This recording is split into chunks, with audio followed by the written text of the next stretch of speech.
శుక్లాంబరధరం విష్ణుం శశివర్ణం చతుర్భుజం ప్రసన్నవదనం ధ్యాయేత్ సర్వవిఘ్నోపశాంతయే.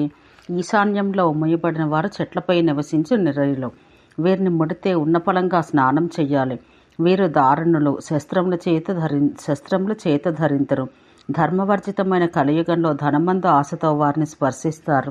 ఈ విధంగా మ్లేచ్ఛలను క్రక్కిన పిదప గరుడుని ఆకలి మరింతగా దహించి వేసెను.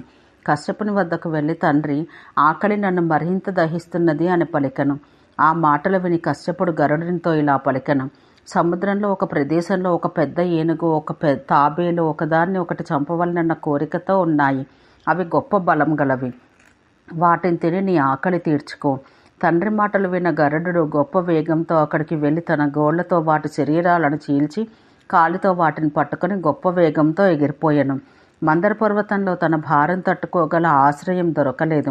బలవంతుడైన గరుడు అంతటా వాయువేగంతో 2,00,000 యోజనాల దూరం వెళ్ళి పెద్ద జంబూవృక్ష కొమ్మపై కూర్చునను. గరుడుని భారం తట్టుకోలేక ఆ కొమ్మ విరిగిపోయెను. కొమ్మ పడితే గోవులు బ్రాహ్మణులు మరణించెదరని భయంతో దాన్ని పట్టుకొనెను. అలా ఆ కొమ్మను పట్టుకొని ఎగురుతున్న గరుడుని చూసి విష్ణువు మానవ రూపం ధరించి గరుడుని వద్దకు వెళ్ళి ఇలా పలికెను. పక్షిశ్రేష్ఠ, ఎవరు నీవి కొమ్మను ఏనుగు తాబేలును పట్టుకొని నీవు ఇక్కడికి వెళుతున్నావు? అప్పుడు గరుడు నరరూపం ధరించిన శ్రీహరితో, మహాబాహు, నేను గరుడును. నా పూర్వజన్మ కర్మ ప్రభావం వల్ల నేను పక్షిగా పుట్టాను. వినత కశ్యపుల కుమారుడను.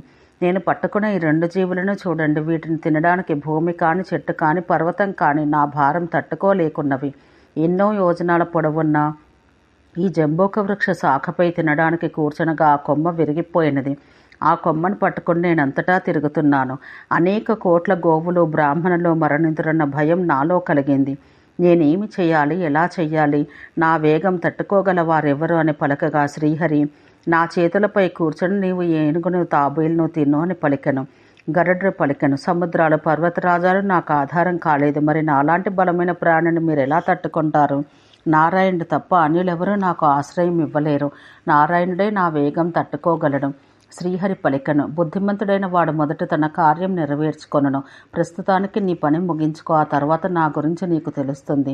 గరుడు ఇతను మహాబలవంతుడై ఉండవచ్చని మనసులో తలిచి శ్రీహరి భుజంపై కూర్చున్నను. గరుడు కూర్చున్నను, ఆ భుజం చెలించలేదు. ఆ కొమ్మను పర్వతంపై విసిరను.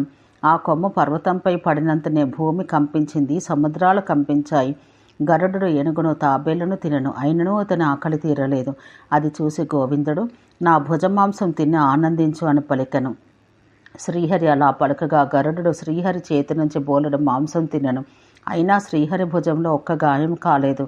చరాచరములకు గురువైన శ్రీహరితో, స్వామి, నీవెవరు? మీకు ప్రియం కలిగించు పని నేనేమి చెయ్యాలి? శ్రీహరి పలికెను, నేను నారాయణుడని తెలుసుకో.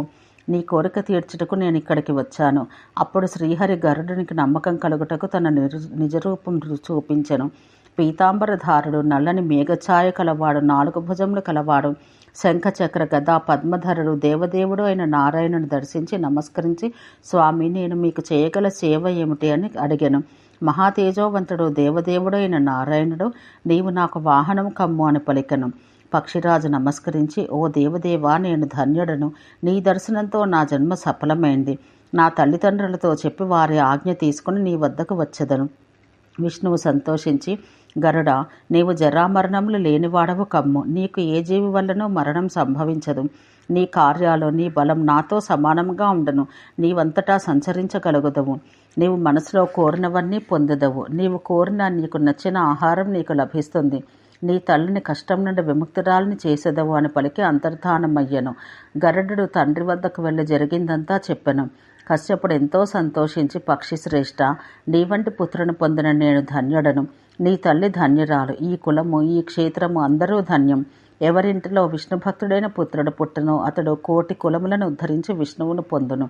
నిత్యము విష్ణువును పూజించువాడు, ధ్యానించువాడు, కీర్తించువాడు, స్తుతించువాడు, జపించువాడు, ప్రసాదం స్వీకరించువాడు, విష్ణువుకు ప్రియమైన దినాలలో ఉపవసించువాడు సమస్త పాపాల నుంచి విముక్తుడగును. విష్ణువు పాదకమలమునందే సదా మనసు లగ్నం చేయువాడు విష్ణులోకంలో సుఖించును. 1,000,000 కొలది జన్మల్లో చేసిన మంచి కర్మల ఫలంగా సర్వపాప విముక్తుడై విష్ణువుకు దాసుడగును. లోకనాథుడైన విష్ణువు ఎవరికి ప్రసన్నుడగునో అతడే ధన్యుడు. అనేక తపస్సులు, ధర్మములు, యాగములు చేసినా విష్ణువు లభించుట దుర్లభం. అలాంటి విష్ణువును నీవు పొందావు. మొదట నీవు నీ తల్లిని తన సవితి నుంచి దాస్య విముక్తురాల్ని చెయ్యి. అనంతరం నీవు విష్ణువు వద్దకు వెళ్ళి తండ్రి ఆజ్ఞను విష్ణు అనుగ్రహాన్ని పొంది ఆనందంతో తల్లి వద్దకు వెళ్ళి నమస్కరించెను. వినత పలికెను, పుత్ర, నీవు భోజనం చేశావా? నీ తండ్రిని కలిశావా? నీవు రావడానికి ఎందుకింత ఆలస్యమైంది? నీకేమైనదో అన్న చింతతోనే నేను దుఃఖితురాలయ్యాను. తల్లి మాటలు విన్న గరుడు నవ్వుతూ జరిగిందంతా చెప్పెను. అది విన్న వినత విస్మితురాలయ్యను. వినత పలికెను, చిన్నపిల్లడపాడై ఉండి కూడా అంతటి మహాకార్యం ఎలా సాధించావు? నేను ధన్యురాల్ని. నీవు విష్ణువుకు స్నేహితుడవైనందున నా కుటుంబం ధన్యమయ్యను. నీవు పొందిన వరాలు విని నా మనసు ఆనందపరవశమయ్యను. పుత్ర, నీ పరాక్రమం వల్ల తల్లి వైపు తండ్రి వైపు అందరినీ ఉద్ధరించావు. గరుడు పలికెను, నీకు ప్రియమైన కార్యం నేనేమి చెయ్యాలో చెప్పు. అది చేసి తర్వాత నేను నారాయణుని సన్నిధానానికి వెళ్ళెదను. పుత్రుని మాటలు విని వినత ఇలా పలికెను, పుత్ర, నాకు గొప్ప ఆపద సంభవించింది. దాన్ని తప్పించి నా సోదరి నాకు సపత్ని. నేను ఆమెకు దాసీనయ్యాను. దాస్యత్వం నుంచి నన్నెవరు విడిపించెదరు? ఆమె పుత్రులైన సర్పముల విషం వలన తెల్లని గుర్రం నల్లగా కనిపించినట్లు చేశారు. ఆమె తెల్లవారేసరికి ఈ గుర్రం నల్లగా అగును అని చెప్పింది. దానికి నేను ఇది తెల్లని గుర్రం కావున నీవు చెప్పింది జరుగుట అసంభవం. సూర్యుని గుర్రం గనక నల్లగా అయితే నేను నీకు దాసీని అవుతాను అని కద్రువకు నేను చెప్పాను. ఆమె తన పుత్రుల ద్వారా తెల్లని గుర్రాన్ని నల్లగా అగునట్లు చేసెను. నేను ఆమెకు దాసీనయ్యాను.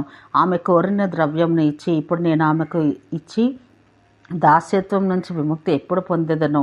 గరుడు పలికెను, అమ్మ, ఆమెకి ఏమి కావాలో అడుగు, వెంటనే దాన్ని తెస్తాను. ఆ సర్పాలన్నీ తినివేస్తాను. ఇదే నా ప్రతిజ్ఞ. అనంతరం వినత, నేను దాస్యం నుండి విముక్తి పొందుటకు నీకేమి కావాలని కద్రువని అడిగాను. అంతటా ఆ దురాచరురాలు నాకు అమృతం తెచ్చివ్వు అని పలకగా వినత ముఖం చిన్నబోయెను. దుఃఖంతో మెల్లగా పుత్రుని వద్దకు వెళ్ళి ఆ దుష్టురాలు అమృతం అడుగుతోంది. ఇప్పుడు ఏమి చేద్దాము అని గరుడుని అడిగాను. ఆ మాటలు విన్న గరుడు కోపంతో, అమ్మ, అమృతంను తప్పక తెచ్చి ఇచ్చదని నీవు బాధపడవద్దు అని చెప్పి వెంటనే తండ్రి వద్దకు వెళ్ళి, తండ్రి, అమ్మ కోసం నేను అమృతం తీసుకుని వచ్చేదను. పుత్రుని మాటలు విన్న కశ్యపుడు ఇలా పలికెను, పుత్ర, సత్యలోకం పైన దేవతల కోసం పూర్వం విశ్వకర్మ ఒక నగరాన్ని సృష్టించను. అందులో రమ్యమైన సభ సృష్టించను. అయితే ఆ సభ అగ్నిచే చుట్టబడినందున ప్రవేశించనలవి కాదు. దాన్ని రక్షించుటకు బలిష్ఠుడైన ఒక దేవతలు సృష్టించని. అతన్ని చూసినవాడు తక్షణమే బూడిదగను. గరుడు పలికెను, ఓ మునిశ్రేష్ఠ, నారాయణుని ద్వారా నేను వరం పొందాను. అందువల్ల నాకు సురాసుర గణాల నుంచి భయం లేదు. ఇలా పలికి గరుడు నోటిలో సముద్రపు నీటిని నింపుకొని ఆకాశ మార్గంలో బయలుదేరను. రెక్కల గాలికి ధూళి చలిగి అలాగే కింద పడింది, కానీ గరుడిని అంటలేదు. అక్కడికి వెళ్ళి మండుచున్న అగ్నిపై నోటిలో ఉన్న నీటిని వేసి మంటలను ఆర్పెను. అందులో నుంచి వచ్చిన పొగ ఆ సభకు కాపలా కాయిచున్న దేవత కంటిలో ప్రవేశించి ఏమీ కనబడకుండా చేశాను. అప్పుడు గరుడు లోనికి ప్రవేశించి అక్కడ కాపలా వాళ్ళను వధించి అమృత భాండం తీసుకుని బయలుదేరను. ఆ సమయంలో ఇంద్రుడు ఐరావతంపై అక్కడికి వచ్చి ఇలా పలికెను, పక్షి రూపంలో ఉన్న నీవెవరు? బలవంతంగా అమృతం తీసుకుని వెళ్ళుచున్నావు. దేవతలకు ఇష్టం లేని ఈ పని చేసి నీవెలా జీవిద్దామనుకుంటున్నావు? నిన్ను అగ్ని వంటి నా బాణాలతో తక్షణమే యమసదనానికి పంపెదను. ఆ మాటలు విని బలిష్ఠుడైన గరుడు అమృత భాండం తీసుకువెళ్ళెదను. నీ పరాక్రమం ఏమిటో చూపించు అని పలికెను. వెంటనే మేఘము మందర పర్వత శిఖరమును పర్వతంతో కప్పివేయినట్లు తీక్షణమైన బాణాలతో ఇంద్రుడు గరుడిని కొట్టెను.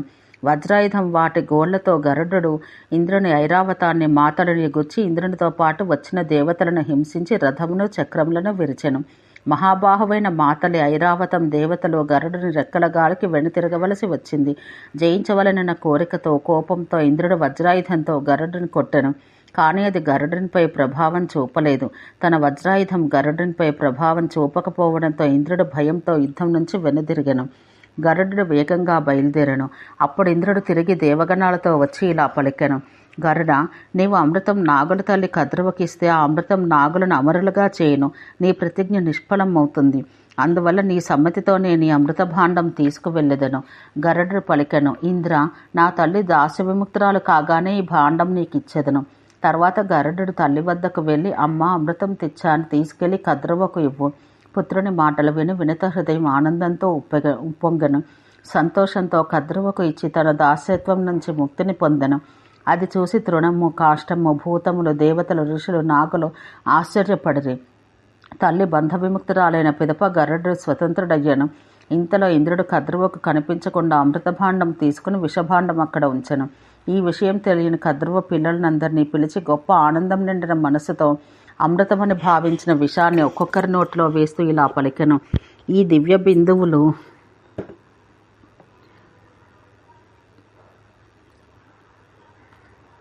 బిందువులు మీలోనూ మీ వంశంలోనూ ఉండునుగాక. వారు కూడా ఆనందంతో వాటిని తాగిరి. ఋషి సత్తములు, దేవులు, సిద్ధులు, గంధర్వులు, మనుషులు ఆమెతో ఇలా పలికిరి.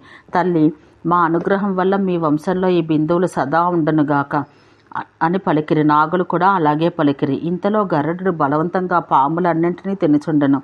మిగిలిన పాములు భయంతో అన్ని దిక్కుల్లో పారిపోయెను. పర్వతాలు, సముద్రాలు, రంధ్రాలు, చెట్ల తొర్రలోనూ పొదల్లో దాక్కున్నవి. గరుడునికి విధి సృష్టించిన ప్రియమైన ఆహారం పాములు. తర్వాత గరుడు దేవతలను పూజించి శ్రీహరిని చేరను. ఈ గరుడ చరిత్రలోను విన్నవారు చదివిన పాప విముక్తులై స్వర్గంలో గౌరవించబడదురు. ఓం శాంతి శాంతి శాంతి.